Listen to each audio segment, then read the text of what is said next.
नमस्कार, मैं श्यामगिरी। आप देख रहे हैं टीएफडी इंडिया न्यूज 24। टीएफडी इंडिया न्यूज 24 में आप सभी दर्शकों का स्वागत है। इंडिया गठबंधन को राहुल गांधी ने दे दिया चेतावनी, अब नहीं संभले तो खत्म हो जाएंगे क्षेत्रीय दल। आप दर्शकों को याद होगा, मैंने एक कार्यक्रम में आप दर्शकों को मैं बताया था कि भारतीय जनता पार्टी की तरफ से जेपी नड्डा और अमित शाह ने कई बार इन बातों का उल्लेख किया है, कई कई भाषणों में अपने, कि क्षेत्रीय दलों को खत्म कर देना चाहिए। 2024 लोकसभा चुनाव के पहले भी यह बातें होती रही, लेकिन अब जो हालात राजनीति के हैं और जिस दिशा में यह देश जा रहा है, एक बात तो साफ है, इस देश के लोगों को भी मान लेना चाहिए और क्षेत्रीय दलों को भी, कि चुनाव जीतना भारतीय जनता पार्टी के सामने अब इम्पॉसिबल है। चुनाव कोई जीत लेगा, अपनी सरकार बना लेगा, यह तो संभव नहीं लग रहा है। क्यों? इसलिए संभव नहीं लग रहा है कि संवैधानिक संस्थाएं किसी खास व्यक्ति के लिए काम करने लगी है। चाहे ब्यूरोक्रेसी हो, चाहे चुनाव आयोग हो, चाहे पुलिस महकमा हो, सब। और दुर्भाग्य यह देश का है कि न्यायपालिका भी उसी राह पर गया है, उस पर भी पकड़ सरकार की है। ऐसे में आपको न्यायपालिका से इंसाफ मिल जाएगा, यह भी नहीं हो सकता। पिछले दिनों जिस तरह से मीनाक्षी नटराजन का पर्चा खारिज हो गया, उससे यह साफ जाहिर होता है कि इंसाफ तो आपको नहीं मिल सकता। अब ऐसे में आप चुनाव जीत नहीं सकते, चुनावी मशीनरी जो है आपको चुनाव नहीं जीतने देगी, तो फिर ऐसे में चुनाव लड़ने का कोई मतलब नहीं होता, राहुल गांधी ने अपने भाषण में कहा। अब इस पर एक ही रास्ता है कि संवैधानिक और लोकतांत्रिक तरीके से हर चीज हो, इसके लिए आपको सड़क पर आना पड़ेगा और इस सरकार के विरोध में खड़ा होना पड़ेगा। सरकार की नाकामियों को देश की जनता तक पहुंचाना पड़ेगा, तब यह सरकार भी बदलेगी, निजाम भी बदलेगा, क्योंकि आम जनता के अंदर आक्रोश और गुस्सा भरा हुआ है। राहुल गांधी ने यहां तक कहा कि अब ममता के बाद अब अखिलेश का ही नंबर है। यह हर कोई जानता है कि अब भारतीय जनता पार्टी जिस तरह से ममता बनर्जी को तोड़ रही है, कहा जा रहा है 5 करोड़ से 50 करोड़ तक के ऑफर दिए जा रहे हैं 20 सांसदों को तोड़ने के लिए। और अभिषेक बनर्जी के ऊपर इसलिए ईडी, सीबीआई, सीआईडी सबका शिकंजा कसा जा रहा है कि वह ममता को छोड़ करके बागी गुट के साथ आ जाए तो उनके सारे गुनाह माफ है। यानी कि सौदेबाजी चल रही है जबरदस्त, ममता को अलग थलग करने के लिए, कि सिंबल छीन जाए तो फिर ममता असहाय हो जाए। कितना सफल होगी भारतीय जनता पार्टी, यह तो वक्त बताएगा, लेकिन अभी तक सफल नहीं है। और उल्टा भारी पड़ गया यह सब कुछ, क्योंकि 4000 ईवीएम मशीन जो जला दिए गए हैं, वह 10 विधानसभा सीटों पर बंगाल में उस पर वोट पड़े थे। फंस गई है भाजपा और चुनाव आयोग सबूत मिटाने के चक्कर में, और मामला सुप्रीम कोर्ट में है।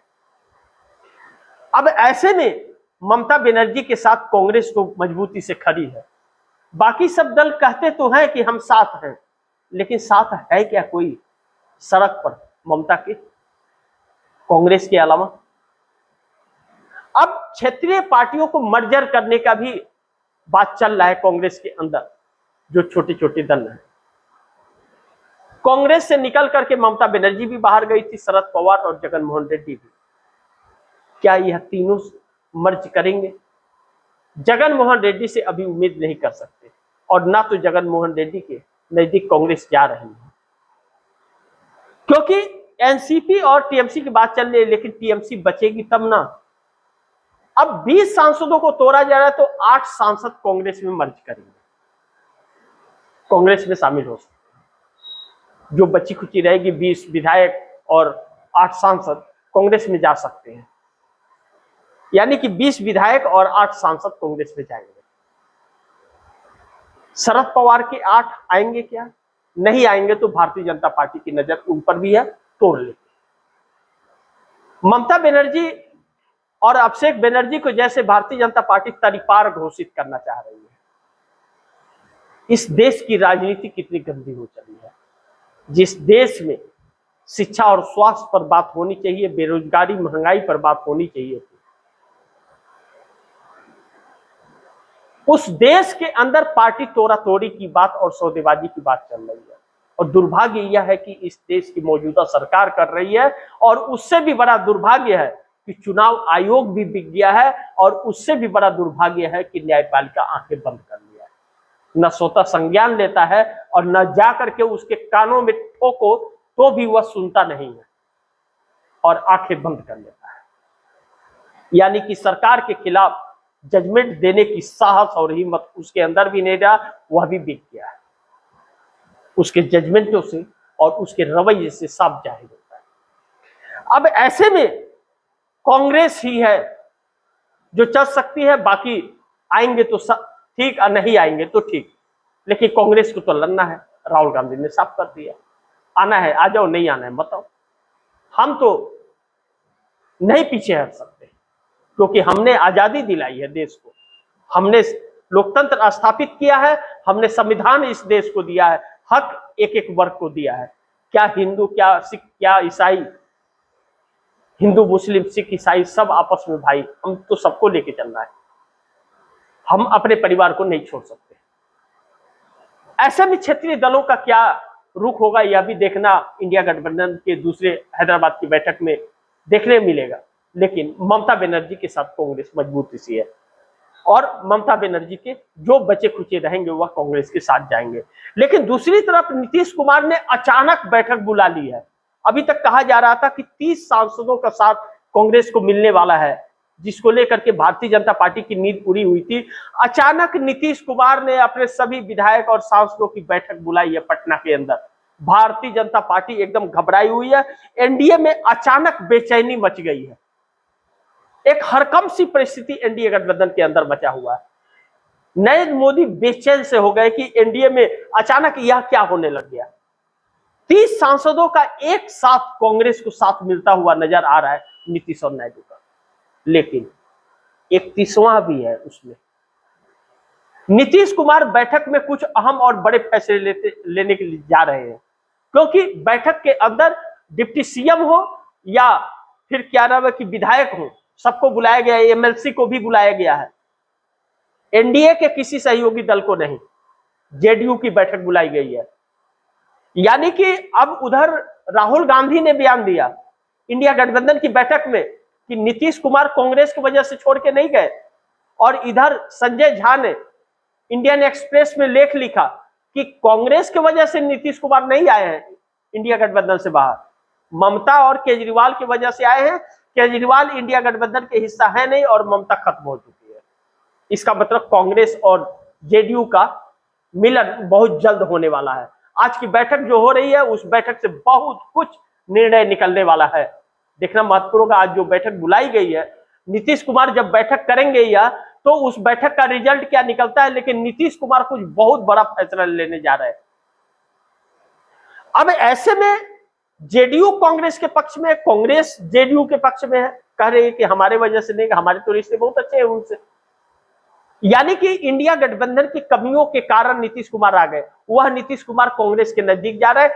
चंद्रबाबू नायडू कांग्रेस के नजदीक जा रहे हैं, इस डर से भी कि कांग्रेस जगनमोहन रेड्डी से नजदीकी बढ़ा ले। जगनमोहन रेड्डी से नजदीकी बढ़ाई तो फिर संकट चंद्रबाबू नायडू को आंध्र प्रदेश में हो जाएगी। तो 30 सांसद या एक साथ मिल करके इंडिया गठबंधन की तरफ, यानी कि आप इंडिया गठबंधन न करके कांग्रेस कह लें कि कांग्रेस से हाथ मिलाते हुए नजर आ रहे हैं तो शायद बेहतर होगा।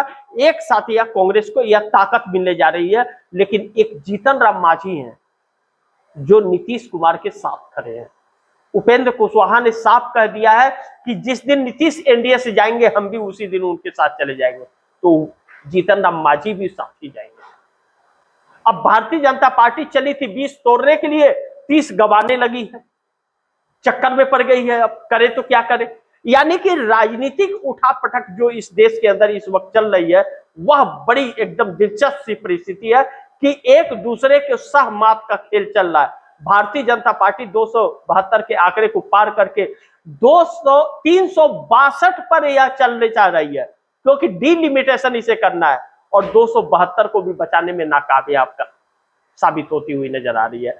ऐसे में बहुत महत्वपूर्ण है कि जेडीयू और टीडीपी, नीतीश कुमार और प्लस चंद्रबाबू नायडू राहुल गांधी के संपर्क में है और अचानक यह बैठक इस बहुत कुछ संकेत दे रहा है कि एनडीए में सब कुछ ठीक ठाक नहीं है, एनडीए गठबंधन में बेचैनी भी है, हड़कंप सी परिस्थिति भी मची हुई है।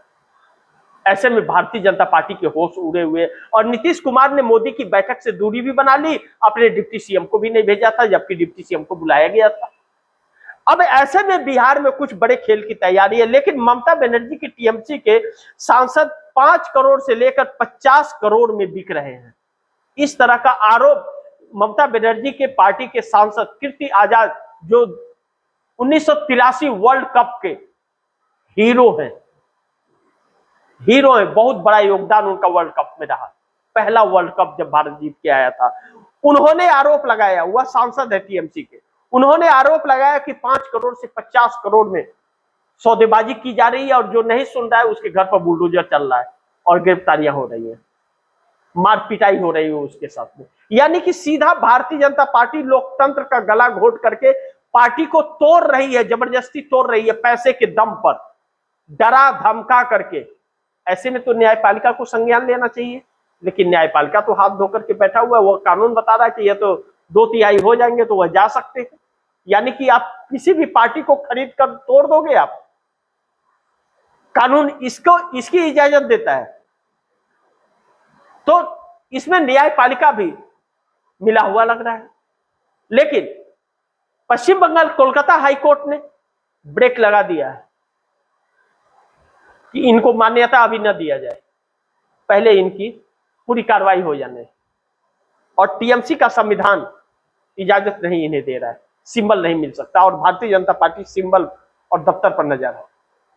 लेकिन एनडीए में मोदी के चरित्र का पता चल गया। 53 सांसदों को मोदी, जिस तरह से मोदी को सपोर्ट है एनडीए गठबंधन के, 240 पे भारतीय जनता पार्टी है और 253 एनडीए का है, 293 होता है, एक भारतीय जनता पार्टी का कम हो गया, 292 एनडीए गठबंधन के पास है। लेकिन 292 में 53 सांसद जो हैं एनडीए के हैं।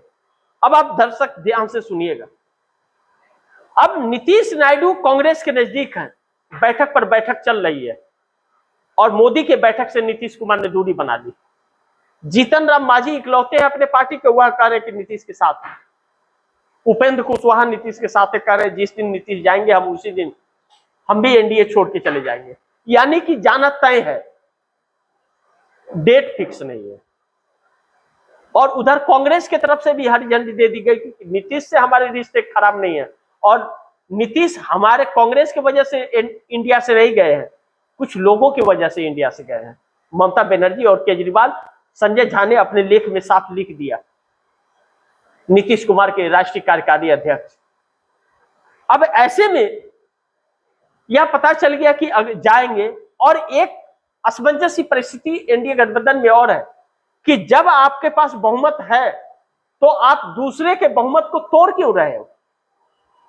आपके पास अगर 2/3 बहुमत नहीं है तो आप वैसा बिल मत लेकर के आओ जब 2/3 वाला, जितना जनमत है उतना ही काम करो आप। तो आप जिद पर क्यों अड़े हो कि दूसरे को तोड़ करके हम करेंगे, वह नहीं समर्थन दे रहा तब हम तोड़ देंगे लेकिन हम तो बिल पास करेंगे। इसका मतलब आपकी नीयत गंदी है। अब एनडीए गठबंधन से यह शोर उठने लगा है नीतीश नायडू की तरफ से, और चंद्रबाबू नायडू जानते हैं कि यह मोदी जैसा शख्स जो है और अमित शाह, यह किसी को छोड़ेगा नहीं। नीतीश कुमार बड़ी मुश्किल से मोदी के चंगुल से निकले हैं। अब जब निकल गए हैं तो नीतीश कुमार उसका फायदा भी उठाना चाहते हैं, लेकिन नीतीश कुमार ने उसी शख्स को जिम्मेदारी दी और भरोसा जताया जो भाजपा की भाषा बोल रहा था और नीतीश कुमार को खत्म करने की कोशिश थी। कहते हैं सुबह का भूला शाम को वापस आ जाए तो भूला नहीं कहते हैं, गलती का एहसास होना चाहिए, और जब एक बार गलती का एहसास हो जाता है तो दोबारा गलती नहीं होता है। वही कार्य जेडीयू के अंदर हो रहा है कि ललन सिंह और संजय झा के ऊपर फिर भरोसा जताया, और इन दोनों शख्सों ने भारतीय जनता पार्टी के खिलाफ और कांग्रेस के पक्ष में बयान दिए हैं, जो भारतीय जनता पार्टी के अंदर एक हड़कंप सी परिस्थिति है। एनडीए गठबंधन के अंदर भूचाल है। नीतीश नायडू मांझी के बाद में जयंत चौधरी और अनुप्रिया पटेल देवी गौड़ा का नंबर आने वाला है। यह भी मोदी का साथ छोड़ेंगे, क्योंकि देवी गौड़ा को कर्नाटक में भारतीय जनता पार्टी पूरी तरह से खत्म कर रही है, नाजायज फायदा उठा रही है, और यह असूल रहा भाजपा का, जो भी क्षेत्रीय दल साथ रहे सबको खत्म कर दिया। शिवसेना को भी तोड़ दिया जो बहुत मजबूत हुआ करते थे, शरद पवार को तोड़ दिया जो चाणक्य बना करते थे, ममता को तोड़ दिया और बर्बाद कर दिया जो इंडिया गठबंधन का कन्वेनर बनना चाहती थी, प्रधानमंत्री का चेहरा बनना चाहती थी। अरविंद केजरीवाल को खत्म कर दिया जो टक्कर ले रहे थे, जबकि वह भाजपा की ही बी टीम थी, आरएसएस ने ही उनको जन्म दिया है, फिर भी किसी को नहीं छोड़ा, तो फिर बाकियों को कैसे छोड़ेगा? तो बाकी क्यों अपना बलि चढ़ाएं, वह भी अपना रास्ता इंडिया गठबंधन के सहारे तलाश रहे हैं। नीतीश कुमार ने बैठक बुलाई है, बैठक में जो भी होगा खबरें आप दर्शकों तक लाऊंगा, लेकिन भारतीय जनता पार्टी तो बेचैन हो ही गई है, इस बात से इनकार नहीं किया जा सकता। बाकी आप दर्शकों की क्या राय है, क्या सुझाव है, कमेंट बॉक्स में जरूर दीजिएगा। इस खबर को ज्यादा से ज्यादा शेयर कीजिए, अपने दोस्तों को भी कहिएगा आगे शेयर करें, और आपने टीएफडी इंडिया न्यूज़ 24 को सब्सक्राइब नहीं किया सब्सक्राइब कर लीजिए, अपने दोस्तों को भी कहिएगा सब्सक्राइब करें। मिलते हैं अगली खबर के साथ, तब तक के लिए नमस्कार।